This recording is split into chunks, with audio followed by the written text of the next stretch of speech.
वो 3 इंजीनियर मर के ऊपर पहुंचे। हाँ एक पाकिस्तान का, दूसरा चीन का और तीसरा हिंदुस्तान का। हाँ। दूत ने कहा अंदर तो ले लूंगा, मगर एक बात बताओ, ये दरवाजा जो है इसकी हालत बहुत खराब है, अगर इसकी मरम्मत करवाना हो तो खर्च कितना आएगा? पाकिस्तान वाला बोला कोई खास खर्च नहीं आएगा, खर्च आएगा कुल 9,000 रुपए। दूत ने कहा कैसे? बोले 3,000 की लेबर, 3,000 का मटेरियल, 3,000 मेरे। इंजीनियर से पूछा तू बता, चीन वाले से। चीन वाले ने कहा खर्च आएगा 12,000। बोले कैसे?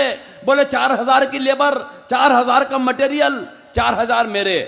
अब आया हिंदुस्तान वाले का नंबर। बोले खर्च आएगा 29,000 रुपए। 29। दूत ने पूछा कैसे? बोले देख 10,000 तो तेरे।